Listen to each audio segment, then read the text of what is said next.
रायगढ़ राज्य में एक बहुत ही उदार और दयालु राजा विक्रम सिंह राज करते थे। वे अपने राज्य में सभी लोगों की समस्याओं को सुनते और उनका निवारण करते थे। पूरे राज्य में राजा विक्रम सिंह अपने न्याय के लिए जाने जाते थे। सभी राज्य के निवासी अपनी समस्या को लेकर राजा के पास ही आते थे। एक दिन, मंत्री क्या खबर है? राज्य में सब सकुशल तो है ना?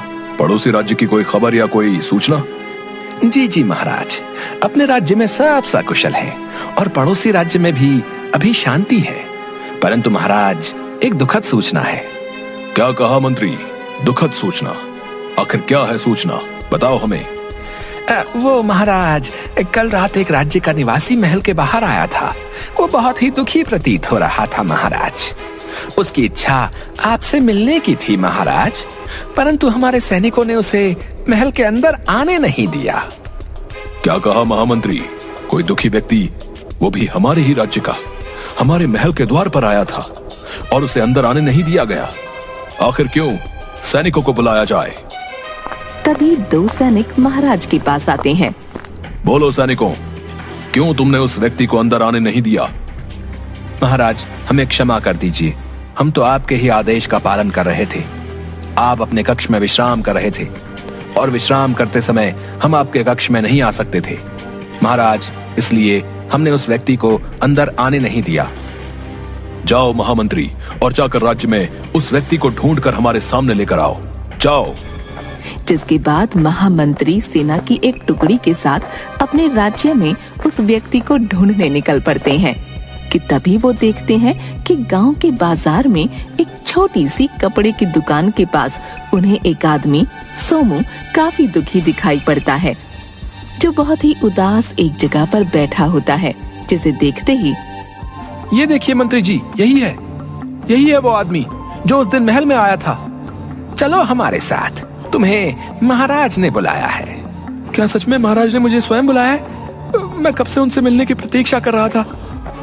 जिसके बाद मंत्री और अन्य सैनिकों के साथ वो आदमी राजा के महल में आता है। महाराज, यही है वो आदमी जो उस रात आपसे मिलने हमारे महल में आया था। क्या नाम है तुम्हारा? हमें माफ कर दो। जब तुम हमारे महल में आए उस समय हम विश्राम कर रहे थे, जिसकी वजह से हमारे सैनिकों ने तुम्हें हमसे नहीं मिलने दिया। बोलो, क्या परेशानी है? हम अवश्य ही उसका समाधान करेंगे। महाराज, मेरा नाम सोमू है। मैं एक बहुत ही गरीब किसान हूँ। मेरी एक पत्नी और 2 छोटे बच्चे हैं। महाराज, मेरे पास एक छोटा सा जमीन का टुकड़ा है जिस पर मैं कई वर्षों से खेती करता आया हूँ महाराज, लेकिन मेरे सौतेले भाई ने मुझसे वो जमीन अब छीन ली है। महाराज, मेरा भाई बोलता है कि वो जमीन मरने से पहले पिताजी ने उसे दी थी, जिस पर अब मेरा कोई अधिकार नहीं है। अब मैं क्या करूं महाराज? कई दिनों से मेरे घर में एक भी अनाज का दाना नहीं है महाराज, जिसकी वजह से घर में चूल्हा तक नहीं जला है। अब आप ही बताइए महाराज, मैं क्या करूं? महाराज, मेरे घर में तो अब 2 वक्त की रोटी बननी मुश्किल हो गई है महाराज। महामंत्री, इसके भाई को दरबार में बुलाया जाए। तभी कुछ सैनिकों के साथ सोमू का भाई दरबार में आता है। क्या नाम है तुम्हारा? क्या ये सच है कि तुमने अपने सौतेले भाई सोमू की जमीन धोखे से छीन ली है? बताओ हमें। मेरा नाम जग्गी है महाराज, और सोमू मेरा सौतेला भाई है। लेकिन ये झूठ है महाराज, मैंने इसकी कोई भी जमीन नहीं छीनी है। वो जमीन तो मेरी ही थी। पिताजी ने मरने से पहले ही वो जमीन मुझे दे दी थी।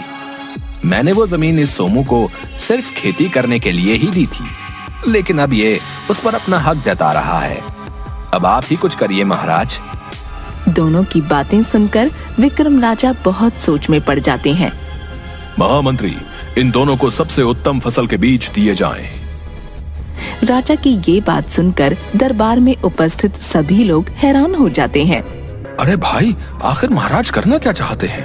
अब किसी भी फसल के बीज से ये कैसे पता चलेगा कि इन दोनों में से झूठ कौन बोल रहा है? तभी महामंत्री दरबार में फसल के बीज लाते हैं। मैंने तुम दोनों की बात सुन ली है। ये तो सच है कि तुम दोनों में से कोई एक झूठ बोल रहा है, इसलिए अब मेरे पास एक ही उपाय है। मैं तुम दोनों को उच्च नस्ल के आलू के बीज दे रहा हूँ। तुम दोनों जाओ और उस जमीन के टुकड़े पर अपनी अपनी आलू की फसल उगाओ। जिसकी भी फसल उस जमीन के टुकड़े पर सबसे ज्यादा अच्छी होगी, वही उस जमीन का असली मालिक होगा। ये बात सुनकर सब चौंक जाते हैं और महामंत्री थोड़े थोड़े बीज दोनों को दे देते हैं। ठीक है महाराज, जैसी आपकी आज्ञा। मैं उस जमीन पर आपके दिए गए इन बीजों से आलू की खेती बहुत मेहनत से करूंगा। हाँ महाराज, ठीक है, मुझे भी आपका यह निर्णय स्वीकार है। महाराज, मैं भी आपके दिए गए बीजों से अपनी उस जमीन पर आलू की ही खेती करूंगा। आप देखना महाराज, मेरी ही आलू की फसल सबसे ज्यादा अच्छी होगी। तो ठीक है, आज से कुछ दिन बाद जब तुम दोनों की आलू की फसल अच्छी हो जाए तो तब तुम अपनी अपनी फसल के आलू लेकर मेरे पास आना। जिसके भी आलू अच्छे होंगे वही उस जमीन का मालिक होगा, और तुम दोनों में से जो झूठ बोल रहा है उसे सजा दी जाएगी। जिसके बाद दोनों वहाँ से अपने अपने घर आ जाते हैं। सोमू अपने घर जाता है। जी आ गए आप? क्या कहा महाराज ने? क्या वो जमीन आपको मिल गई है? बताइए ना जी, क्या हुआ? और आप ये हाथ में क्या ले रहे हैं जी? नहीं भाग्यवान, वो जमीन मुझे अभी तक नहीं मिली है। महाराज ने मुझे और जग्गी भैया दोनों को आलू के कुछ बीज दिए हैं और कहा है कि हम अपनी उसी जमीन पर इसकी खेती करें। जिसके बाद जिसकी भी फसल सबसे ज्यादा अच्छी होगी वही उस जमीन का मालिक होगा। तो क्या हुआ जी, मुझे आप पर पूरा विश्वास है। आपकी ही आलू की फसल सबसे ज्यादा अच्छी होगी। ठीक है, मैं कल ही खेत जाकर इन बीजों को बो दूंगा। सुबह होती है। सोमू अपने खेत में जाता है और अपनी जमीन के एक हिस्से में उन बीजों को बो देता है, और उधर जग्गी भी उसी जमीन के दूसरे छोर पर उन बीजों को बो देता है। जिसके बाद दोनों अच्छे से अपने अपने हिस्से की फसल की देखभाल करना शुरू कर देते हैं। दोनों बहुत मेहनत से अब रोज फसल की देखभाल कर रहे थे। देखते ही देखते आलू की फसल अब बड़ी हो जाती है। अरे वाह, मेरे आलू कितने अच्छे और सुंदर दिख रहे हैं। अब इन्हें महाराज के पास ले जाने का समय आ गया है। कल सुबह ही इनको लेकर जाता हूँ। और फिर सुबह होती है। सोमू अपने खेत आता है और अपने आलू की टोकरी को उठाकर राजा के पास चला जाता है। दोनों अपनी आलू की टोकरियां राजा के सामने पेश करते हैं। दोनों अपनी टोकरियों के ऊपर से कपड़ा हटा देते हैं। अरे वाह जग्गी, तुम्हारे आलू तो देखने में बहुत सुंदर लग रहे हैं। जी महाराज, मैंने दिन रात मेहनत की है, तभी इतनी अच्छी नस्ल के आलू हुए हैं। तभी राजा सोमू की टोकरी में से एक आलू उठाता है। अरे सोमू, ये क्या? तुम्हारे आलू तो एकदम खराब अवस्था में नजर आ रहे हैं। क्या तुमने अच्छे से अपनी फसल की देखभाल नहीं की थी? इन्हें देखकर तो यही साबित होता है कि तुम्हारी आलू की फसल अच्छी नहीं हुई है। इसका मतलब तुम ही हमारे दरबार में आकर हमसे झूठ बोल रहे थे। लेकिन महाराज, कल जब मैंने अपने आलू देखे थे तो बहुत ही अच्छी नस्ल के थे। मुझे नहीं पता महाराज ये अब कैसे बदल गए हैं। मैं खेत में गया और सीधा आलू की टोकरी उठाकर आपके पास ले आया। महाराज, ये सोमू झूठ बोल रहा है। इसने अच्छे से अपनी फसल की देखभाल ही नहीं की और इसके आलू अच्छी नस्ल के थे। तो अब क्या हो गया महाराज? ये सोमू झूठा है। राजा दोनों की बातें बड़े गौर से सुन रहे थे कि तभी दरबार में महामंत्री आते हैं। महाराज की जय हो। आओ मंत्री, ये दोनों अपनी अपनी आलू की फसलें लेकर आए हैं और सोमू ही झूठ बोल रहा था। इसकी आलू की नस्ल एकदम बेकार है। सही बोल रहे थे तुम, सोनू ही दोषी है। सोमू ये सुनकर बहुत दुखी हो जाता है और तभी जी महाराज, सही कहा आपने। वो जमीन मुझे ही मिलनी चाहिए। नहीं महाराज, आपका निर्णय गलत है। महाराज, झूठ सोमू नहीं जग्गी बोल रहा है। क्या कहा मंत्री? जग्गी झूठ बोल रहा है? वो कैसे भला? महाराज, आपके आदेश अनुसार जो बीज मैंने इन दोनों को दिए थे वो एक जैसे नहीं थे महाराज। एक जैसे नहीं थे? इसका क्या मतलब है महामंत्री? हम समझे नहीं। तो फिर वो दोनों बीज कैसे थे? बताओ हमें महामंत्री। महाराज, उन दोनों बीजों में से एक बीज आलू की अच्छी और एक बीज खराब फसल का था, और जो बीज हमने सोमू को दिया था वो बीज उत्तम फसल का था। महाराज, जबकि जग्गी को खराब फसल का बीज दिया गया था, फिर जग्गी की फसल के आलू उत्तम फसल के कैसे हो गए महाराज? मैंने 2 सैनिकों को दोनों पर नजर रखने के लिए कहा था।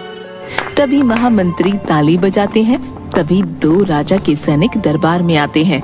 बताओ मेरे गुप्तचरों, तुमने रात को क्या देखा?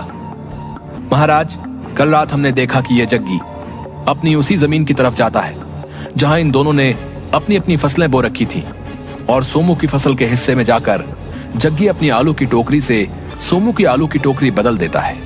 ये बात सुनकर राजा हैरान हो जाते हैं। मुझे माफ कर दीजिए महाराज, मुझसे गलती हो गई।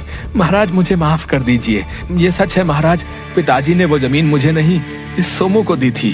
लेकिन मेरे मन में लालच आ गया था, मैं वो जमीन इससे हड़पना चाहता था, इसलिए मैंने अपने आलू की टोकरी सोमू के आलू की टोकरी से बदल दी थी महाराज। मुझे माफ कर दीजिए महाराज। तुमने हमारे समक्ष झूठ बोला, इसकी सजा तुम्हें अवश्य मिलेगी। जग्गी, तुमने चालाकी से सोमू की जमीन हड़पनी चाहिए, इसके लिए तुम्हें दंड स्वरूप इस राज्य से निष्कासित किया जाता है। राजा की बात सुनकर जग्गी जोर जोर से रोने लगता है। नहीं महाराज नहीं, ऐसा मत कीजिए महाराज, मुझे माफ कर दीजिए महाराज। देखो सोमू, अब सत्य का पता चल चुका है। अब वो जमीन हमेशा के लिए तुम्हारी हुई। तुम उस जमीन पर फिर से खेती कर सकते हो और अपना जीवन यापन कर सकते हो। राजा की ये बात सुनकर सोमू बहुत खुश हो जाता है। आपका बहुत बहुत धन्यवाद महाराज। मैं जानता था आपके इस दरबार में मेरे साथ अन्याय नहीं होगा, इसलिए ही मैं बहुत उम्मीदों से आपके पास आया था। ये सब महामंत्री की सूझबूझ से हुआ है। महामंत्री, आज तुमने हमारे हाथों एक अन्याय होने से बचा लिया है। हम तुमसे बहुत खुश हुए। इसके बदले तुम्हें 100 सोने की अशर्फियां दी जाती हैं। बहुत बहुत धन्यवाद महाराज। महाराज की जय हो। मैं आपसे कुछ मांगना भी चाहता हूँ महाराज, क्या आप मुझे देंगे महाराज? हाँ हाँ बोलो सोमू, क्या चाहिए? तुम्हें हम अवश्य देंगे। महाराज मैं चाहता हूँ आप जग्गी भैया को माफ कर दीजिए। आखिरकार ये मेरे भाई हैं, मैं नहीं चाहता कि इन्हें इतनी बड़ी सजा मिले। तुम वाकई एक नेक दिल इंसान हो सोमू। ठीक है, हम तुम्हारी ये इच्छा जरूर पूरी करेंगे। जाओ जग्गी, तुम्हारे भाई सोमू के कहने पर हमने तुम्हें माफ किया, लेकिन अब कोई ऐसी हरकत मत करना, वरना हम तुम्हें कठोर दंड देंगे। मुझे माफ कर दो मेरे भाई, मैंने तुम्हारे साथ कितना गलत किया और तुमने मुझे माफ कर दिया। मैं अपने किए पर बहुत शर्मिंदा हूँ। मैंने आपको माफ कर दिया है जग्गी भैया। आपने हमेशा मुझे अपना सौतेला भाई समझा है, लेकिन मैंने कभी ऐसा नहीं समझा। मैं आपको दिल से अपना भाई मानता हूँ। जग्गी भैया, आपको अपनी गलती का एहसास हो गया है, मेरे लिए इतना ही काफी है। अब हम दोनों मिलकर उस जमीन पर खेती करेंगे और खुशी खुशी साथ रहेंगे भैया।